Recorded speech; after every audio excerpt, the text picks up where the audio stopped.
diffusing the immediate threat. These are not hoax devices. Dissecting the political discourse. Work to lower the temperature in our public dialogue. I could really tone it up. A massive payout for prized information in the double murder of a billionaire couple. A reward of up to $10 million. The public plea from the family's private investigators. Plus, orchestrating a new future. I love my channel. He saved my life. Finding hope and harmony in Canada after the ravaging notes of war.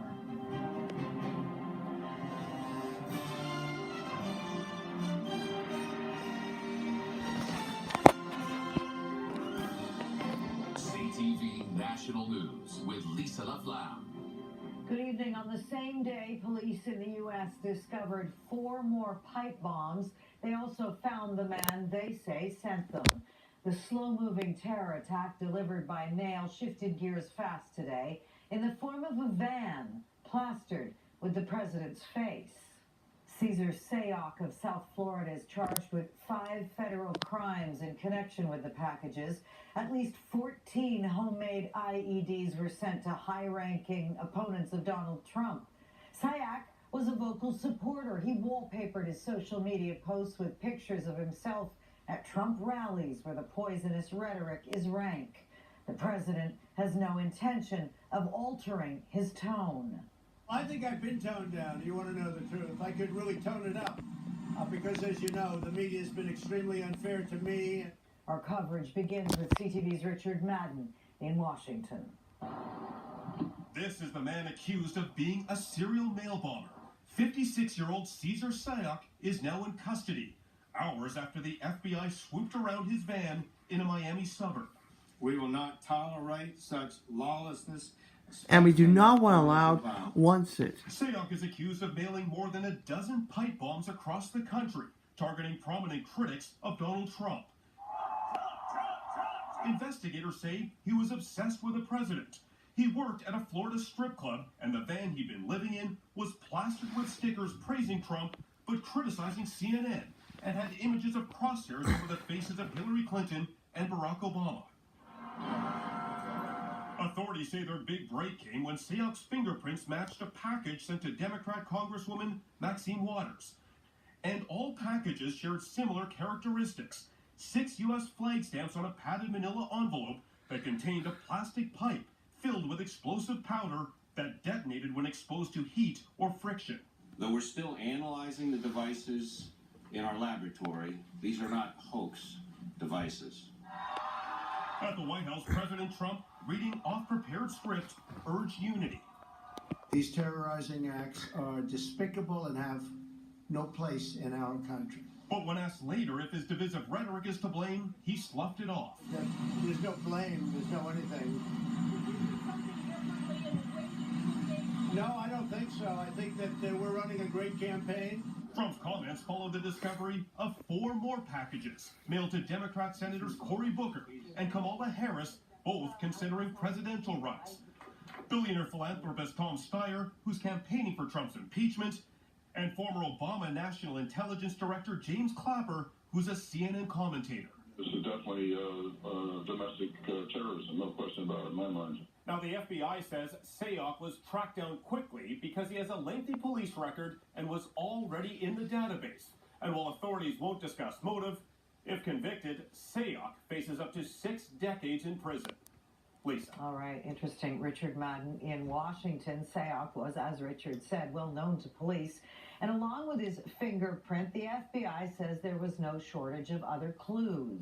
A possible DNA connection between samples collected from pieces of 2 different IEDs mailed in separate envelopes. Investigators also say spelling mistakes in Sayoc's tweets were consistent with ones on the packages. Hillary with 1 L along with Schultz without the C. Sayoc has a history of arrests and once made a bomb threat to a Florida power company after his electricity was cut off, saying it would be worse than 9/11. Now, before that arrest, in a series of tweets that started at 3 o'clock in the morning, Donald Trump lashed out against the mail bombs, not over safety concerns. Instead, he seemed to to lament the distraction to the Republican campaign.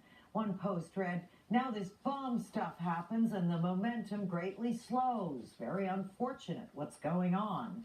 CTV's Tom Walters on an American president's words and the consequences to democracy.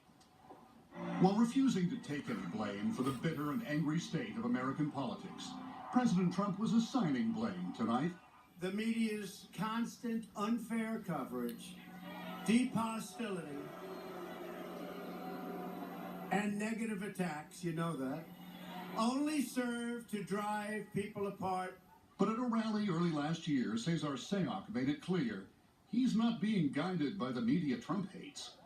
That night, Sayoc was listening to Trump himself at the first rally where he spoke with the full weight of the presidency and went to war with familiar foes. The dishonest media. Just the day before, he had called the media the enemy of the American people. If you want to preserve democracy as we know it, you have to have a free and many times adversarial press. But the press wasn't the only democratic institution Trump attacked that night in Florida. It was the courts, too, for not allowing his ban on Muslims. Unbelievable. Unbelievable. Of course, he has long cast political competitors as mortal enemies, and as recently as last week, praised a fellow Republican for committing assault. Any guy that can do a body slam, he's my... We do not. Even though the heart of democracy is the idea that differences can be resolved without violence. But to do that, it requires the consent of the governed.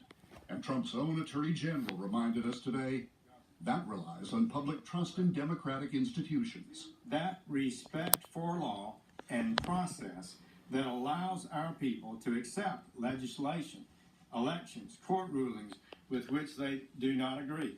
So when a political leader attacks democratic institutions, does that encourage some to express themselves in undemocratic ways? Leadership for this starts with the President of the United States, and he has to set the tone. Clearly, the president has set a tone. And at his rally tonight, Lisa, there was no sign he plans to change it. All right, Tom, thanks for this tonight.